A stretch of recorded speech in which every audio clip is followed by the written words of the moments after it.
Smart learning with संघर्षा या माझ्या YouTube चॅनलमध्ये तुम्हा सर्वांचे पुन्हा एकदा स्वागत आहे। आज आपण बोलणारी नदी ही कार्टून ॲनिमेशनद्वारा तयार केलेली गोष्ट पाहणार आहोत। चला गोष्टीला सुरुवात करूया। एक होती मुलगी, तिचे नाव लीला।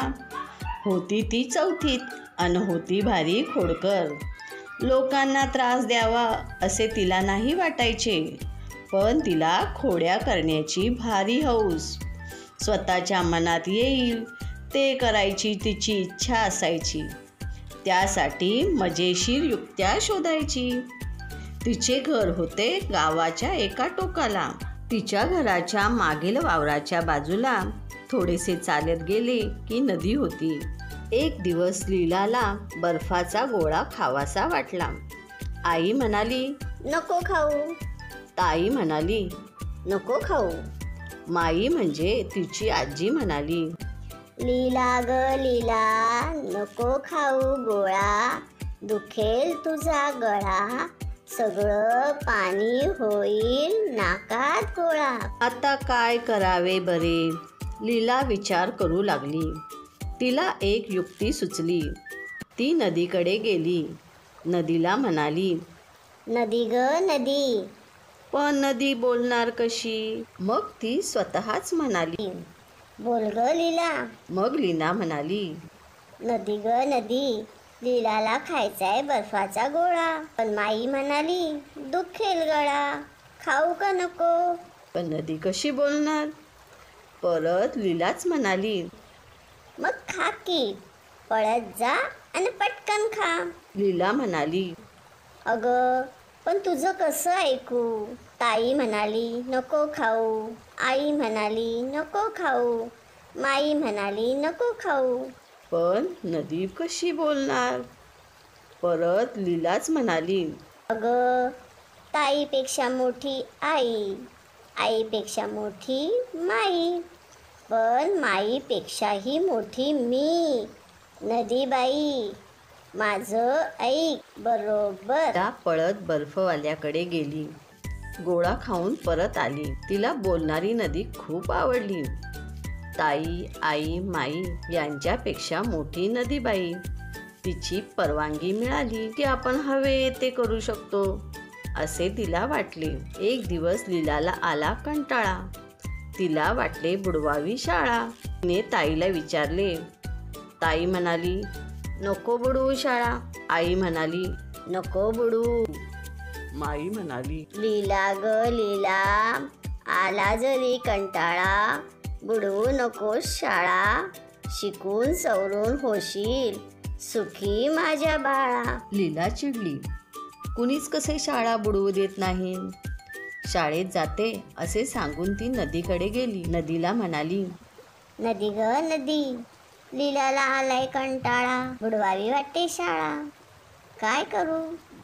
पण नदी कशी बोलणार? मग लीलाच म्हणाली, आलाय जर कंटाळा तर बुडव बिंदास शाळा। ताई, आई, माईपेक्षा मोठ्या नदीबाईने परवानगी दिली म्हटल्यावर लीला शाळेला गेलीच नाही। दिवसभर नदीकाठी वावरात खेळत राहिली।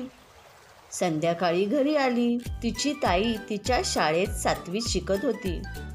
लीलाने शाळा बुडवल्याचे तिला कळले होते। तिने आई आणि माईला पण सांगितले होते। त्या तिघींना लीलाची बोलणारी नदी पण माहीत झाली होती। त्या तिघींनी लीलाची गंमत करायचे ठरवले। तिला शाळा बुडवल्याबद्दल कुणीच काही बोलले नाही। काही दिवसांनी आला भोला। भोला म्हणजे लीलाचा मामा। भोला मामा नेहमी खाऊ घेऊन यायचा। त्या दिवशी नेमकी लीला शाळेत निघाली तेव्हा तिचा मामा आला। लीलाला खूप आनंद झाला। काय खाऊ आणलास? तिने विचारले। भोला मामा म्हणाला, लीला ग लीला, माझ्या लाडक्या बाळा, खाऊ म्हणून आणले बदामी पेढे 16। 16 पेढे, ते पण बदामी? लीला एकदम खुश झाली। पण तिला शाळेला जायला उशीर होत होता म्हणून ती पळाली। संध्याकाळी आल्याबरोबर मी पेढे खाणार। लीला ओरडतच गेली। शाळेत दिवसभर तिच्या डोळ्यासमोर पेढे नाचत होते। पेढे कुठे आहेत? लीलाने आल्याबरोबर विचारले। आई म्हणाली, शिंकाळ्यावरच्या बुट्टीत डबा ठेवलाय बघ। लीलाने स्टूल घेऊन डबा काढला। उघडून पाहते तर डबा सगळा रिकामा। आई, यात एक पण पेढा नाही. लीला ओरडली. लीलाचे ओरडणे ऐकून आईला नवल वाटले. आई म्हणाली, अगं, असं कसं होईल? तिने ताईला हाक मारली. नीला, ए नीला. काय ग आई? नीला पर्सातून पळत आली. अगं, पेढे कुठे गेले? आईने विचारले.